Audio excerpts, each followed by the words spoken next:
Welcome to the Pipeline Podcast. We got a great story tonight. The FBI raided the Quality Learning Center. So we even brought out the swag. We got the Quality Learning Center hoodie on for this. We've been following this story, not specifically the Quality Learning Center, but the Minnesota fraud or the Somali scam, however you want to call it. We've been following it on the channel since December, and we're going to go over tonight the newest updates. And it's the FBI raiding, I believe the exact number is 22 childcare centers in Minnesota, and of them is a Quality Learning Center. So we're going to read up a little bit on this. We have some footage of it that we'll go over.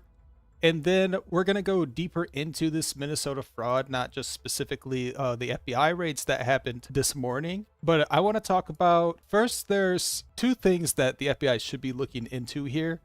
First, it's that these daycares are committing fraud, like they're stealing money, right? Like that's something that needs to stop. But also, where's that money going?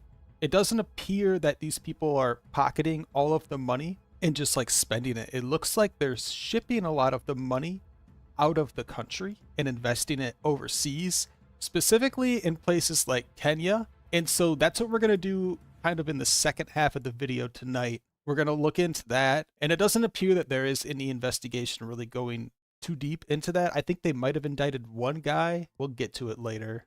The FBI raided 22 locations, including childcare centers in Minnesota Tuesday morning, as part of a wide-ranging investigation of social services fraud. These are the ones that we've been covering on the channel. This is like the Somali American fraud. Most of these fraudsters are from Somalia, or they have Somalian ancestry. And we've done a whole episode on that, and it kind of would take a while to explain. We'll kind of glance over it and assume you already kind of know what's going on. But for the most part, it's like a closed community. They vote as a block, and even if a white dude walked up to one of these daycare centers and tried to enroll their kid, they like won't give you the forms to fill it out or any of that stuff.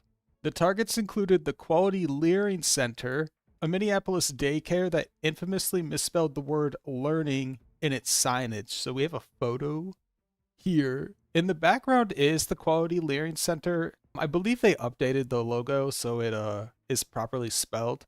But this is a picture from today of the FBI doing the raids. And I do want to say, at this point, I would be very surprised if there was any valuable information inside the Quality Learning Center that the FBI would be able to use to like convict them of a crime, because it's been pretty well known by the public, thanks to people like Nick Shirley, who exposed this, that this daycare is like doing some fraud. Specifically, they were saying that they were maxed out on the kids that they were watching every day, but in reality, there wasn't like any kids in the daycare, but they were reporting to like the government that they were watching these kids to get extra kickbacks from the government to like grift taxpayer funds. And so what I was trying to get at is Nick Shirley made his video months ago, so I'm sure the Quality Learning Center took out any information that the FBI might be looking for, like inside this place. I'm sure they got rid of it. We actually have proof of another daycare facility doing that already. They claim there was a break-in, but it looks to be a staged break-in. They claim that the people that broke in just stole their documents, and it's like, who breaks into a business to steal documents?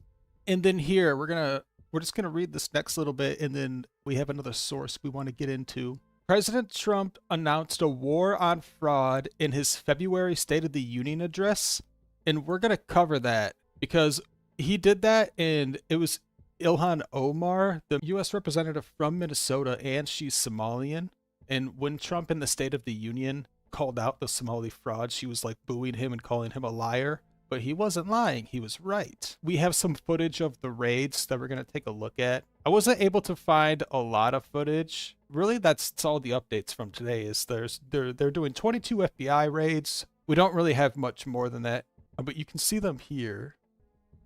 Here, it's footage of one of the raids.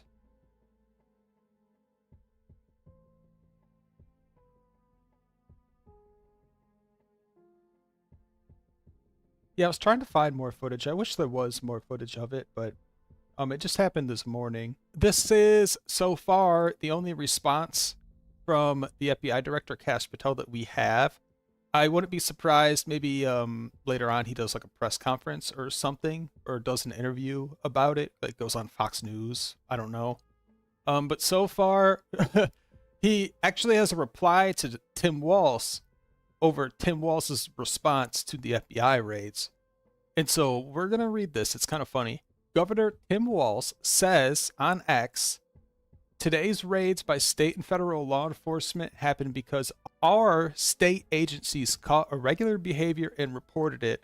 That's how the system is supposed to work, and our agencies will keep at it as long as there are fraudsters around to put behind bars. And he's kind of, it looks like he's trying to take credit for these raids. The FBI is federal, so it wasn't Tim Walz that did these raids. What he's most likely talking about is maybe sometime in the past, some kind of state agency reported fraud. And so he's saying, oh, he's trying to take credit, say like this all got kicked off because our state agencies reported the fraud. And it's like the Minnesota like state government has really dropped the ball here by letting this fraud not just continue for so long, but also like exponentially grow, like the amount of fraud, the amount of money that was stolen. And there's even a lot of people claiming that they were suppressing whistleblowers. So like if someone mentioned it, they were like, hey, don't be racist and attack the Somalian community. So no one ever looked into it in Minnesota. And so it's kind of funny to watch Tim Walz, who's already decided that he's not going to run again for governor of Minnesota because of this scandal, because he did such a bad job with the fraud in his state. It's kind of funny to watch him try and spin it to where it makes him look good when this only makes him look worse. But anyway, that's what he says. FBI Director Kash Patel had a problem with that tweet, with that X post, and responded. So we'll go over that. He says, come again. This FBI and DOJ with our DHS partners drafted and executed every search warrant today, but go ahead and take credit for our work while we smoke out the fraud plaguing Minnesota under your governorship. So yeah, Kash Patel was mad, which is kind of funny. So what I think happened here is Tim Walz was talking about a state agency reporting fraud not today at like a different time. And then Kash Patel took that as Tim Walz was trying to take credit for the FBI raids today.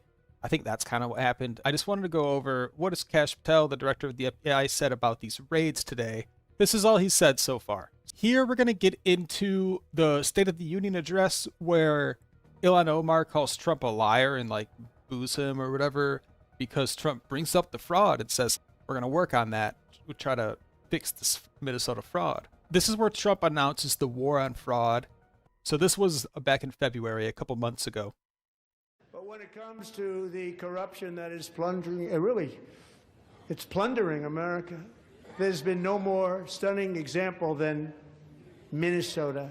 The members of the Somali community have pillaged an estimated 19. And you could kind of hear it already. We'll replay it.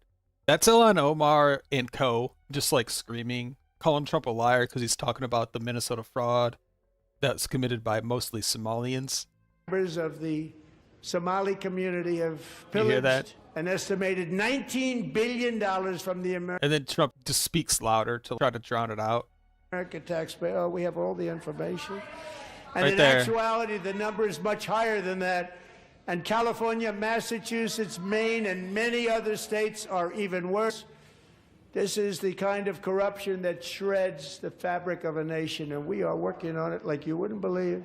So tonight, although started 4 months ago, I am officially announcing the war on fraud to be led by our great Vice President J.D. Vance. So there she is. That's the Minnesota representative that's Somalian. That was the lady Ilhan Omar. We do have another angle where it's kind of recording her as he's saying some of this stuff that we'll take a look at. So I believe this one has some angles of Ilhan Omar screaming over Trump while he's doing the State of the Union, which is pretty typical. Both sides do it, no matter who's the president, But we gotta watch this. It's near the end here. To end deadly sanctuary cities that protect the criminals and enact. So yeah, I don't know what she's saying there, but that's her screaming right now.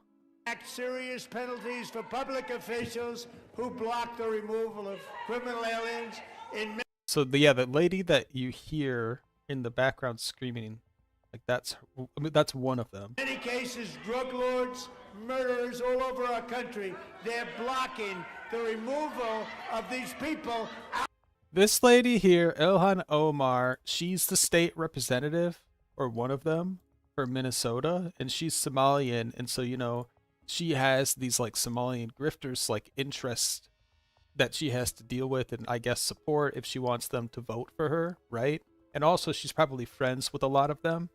And so when Trump brings up, hey, this fraud is bad, we're going to deal with it, even if it is bad and should get dealt with, she has a problem with that, which is like kind of weird. We're going to go into her a little bit and her potential links to all this stuff. She does have some, but nothing criminal as far as we know so far. And then there's one more part of the video. There's like a standing ovation for Trump. If you agree with this statement, then stand up and show your support. The first duty of the American government is to protect American citizens, not illegal aliens.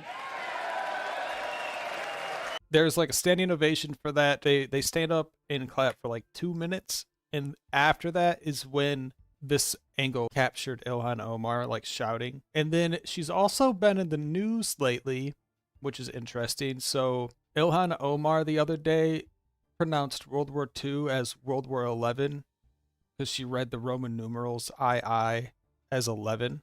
And she actually did this during like a government speech. Like, this is a real thing. This is the lady that's calling Trump a liar for talking about the Minnesota fraud. This happened, I don't know, maybe yesterday or the day before.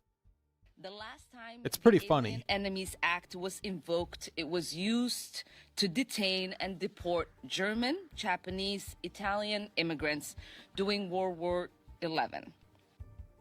She says World War 11. Like, legitimately, she says that. Next, we're going to look into the Kenyan links. So a lot of the people who have been charged for the fraud in Minnesota were buying property. Other people in the Somali community are closely tied to it, like do a lot of business with people in Kenya. So we're going to spend some time looking into this because I'm not the FBI, but if I were and I raided the Quality Leering Center, I would be looking for proof of the fraud. And then I would also be looking for, like, where's the money going? And I kind of think it's going to Kenya. A lot of these people have ties with Kenya. Even Ilhan Omar lived in Kenya for 4 years, which is relevant. And then there was one Kenyan national that was charged with international money laundering in the Feeding Our Future fraud scheme. And this is straight from the DOJ. So we're going to take a look at this. It was part of a COVID fraud scheme. He helped launder and send abroad millions of dollars in Feeding Our Future fraud proceeds. And we've covered the Feeding Our Future scandal. That's one of the older Somali fraud scandals. That one got exposed back in 2022. So this has been going on for a long time. And it's also important to point out that when the Feeding Our Future scandal got exposed, that was Biden's administration. So it was Biden's Department of Justice that charged these people. So the fraud in Minnesota it should be bipartisan, but for whatever reason, people on the left nowadays, just whatever Trump supports, they just support the opposite, even though like Biden's administration was also charging these people in Minnesota over the fraud. Like, that's how long it's been going on for. But now that Trump's doing it, you have people like Ilhan Omar that have a problem with it and say, oh, they're only doing it because they're racist against the Somalian people. But it's like, this started during Biden's presidency. So it's really important to point that out. He used the fraudulently acquired money and then laundered it. And then he used the proceeds to invest in Kenyan real estate. That's what it was. And he wasn't the only one doing this. I believe there was 3 or 4 other people that were doing the same thing, investing in property or real estate in Kenya. This happened September last year, so we might see more people get charged, like the people that maybe not necessarily did the fraud, like were part of the Quality Leering Center, but the people that use those funds to invest in property overseas. We might see some of those people get charged as well in the future. And then we covered this a little bit, but Ilhan Omar lived in Kenya for 4 years. We got a lot of these fraudsters buying property in Kenya.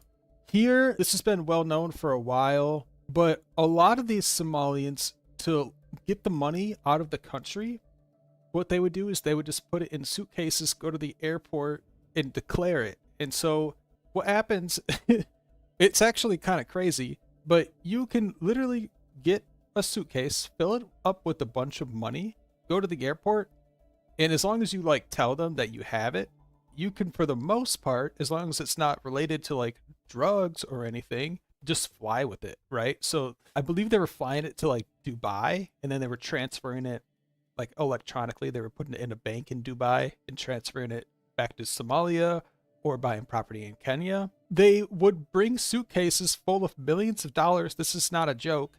It's at least 700 million. They would take the money that they fraudulently acquired by running these daycare facilities and stuff, and they would go to the airport. They would put the money in the suitcase, go to the airport, and just take it out of the country. And they've done at least 700 million. It might be more than that, but this video covers it. It's only like a minute long. It's pretty much an open secret. The reason it wasn't stopped is because no one had any idea that this money was acquired fraudulently. But I think someone should have asked more questions because this was going on for a while. They basically looked at it, said, yeah, this isn't drug money, it's fine, and just let them, get on the plane with all the money. $700 million in cash was carried out in luggage through Minneapolis Airport by Somali migrants in 2024 and 2025. And now the FBI has officially launched an investigation. The massive cash exodus happened in Minneapolis-St. Paul International Airport, where TSA agents flagged about $1 million a day in passengers' luggage over the past 2 years. This money was transported by a small group of Somali migrant couriers who routinely declared it to authorities and packed in suitcases, often in bundles of $1 million or more. Couriers traveled in pairs, taking established routes from the U.S. to the Middle East, Somalia, and other African countries. Here are the details. Minneapolis alone accounted for about $342 million in flagged cash in 2024 and $349 million in 2025. The volume from this single airport was 99 times more than larger airports like LA and New York. Former TSA personnel said that Somalis carrying cash was routine and they were waved through despite the large amount of money. The cash movements date back to about a decade ago, accelerating significantly in recent years. That's what you need to.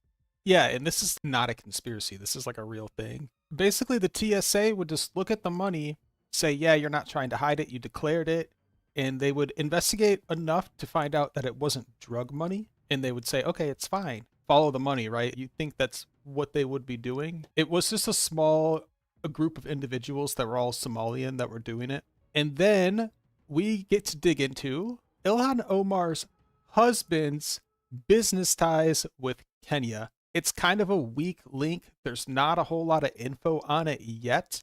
Someone was pushing for like a House Ethics Committee probe into it, so maybe people will look into it in the future. His name is Tim Minot, Ilhan Omar's husband, and he has allegedly shady business ventures in Kenya. And it's not just Kenya, it's also the UAE and Somalia. But it looks to be, from taking a surface level look at it and just like assuming it's a grift, it looks to be some kind of green grift. It's some kind of solar panel business. It could be some kind of green energy grift. I don't know if it even is a grift. We don't really know yet. They do some kind of business deals with Kenya. So that would be moving money to Kenya. That would be a potential way to move money. You just say, oh, I'm investing in solar panels in Kenya, and that would give you an excuse to be like, that's why all this money is getting sent to Kenya. But it could be another money laundering scheme, another way to get these grifted funds from the taxpayer out of the country. I do know Ilhan Omar's claimed the businesses aren't doing anything illegal, but she's been wrong before, as we covered earlier in the video, when she called Trump a liar for saying that the fraud was committed by Somalians in Minnesota. She was wrong about that. Like, she was the actual liar there.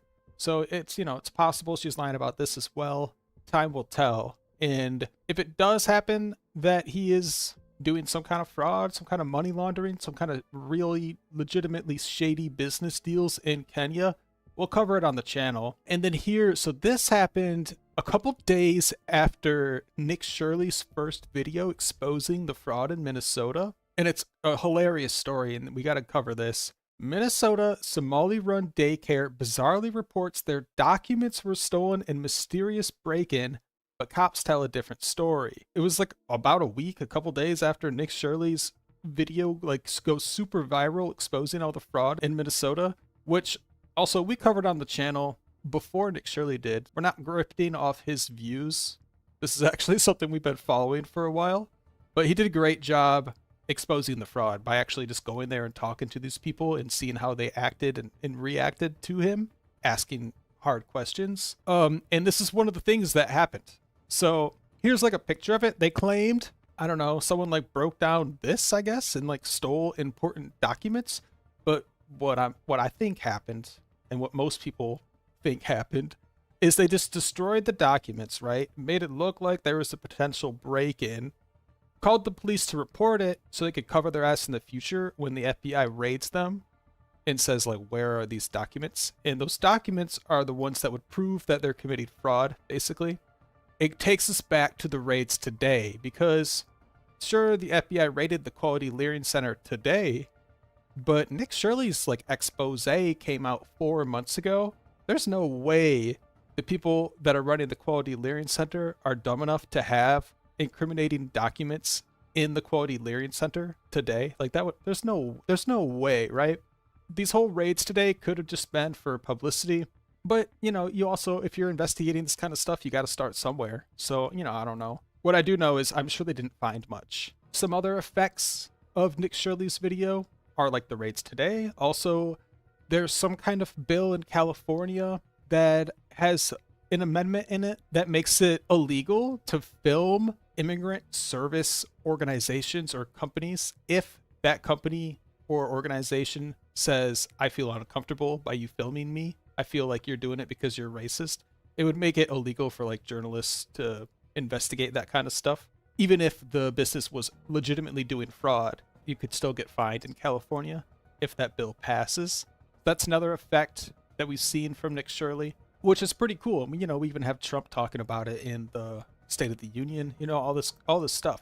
And then here, in case you still think the Minnesota fraud is fake and the only reason people care about it is because they're racists, it's like straight up on Wikipedia, which has a severe liberal bias. We're not going to go over examples of that today because that would take too long.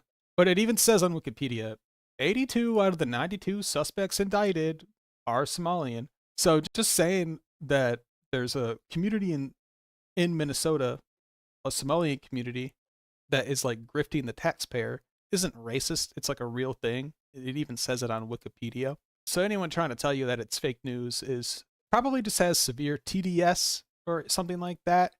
Because again, we take it back to the Feeding Our Future. The first scheme that got charged happened under Biden's administration. The issue, it really is bipartisan. Like, fraud is fraud, obviously. And this stuff is real. People are getting charged. There's FBI still doing raids on it as of today. But the only reason people think it's fake or even try to claim it's fake is because Democrats, their stance right now currently is just the opposite of whatever Trump's is. So whatever Trump likes, the Democrats don't like. That's kind of how politics are today. They're kind of always like that, but maybe it's a little bit more severe right now.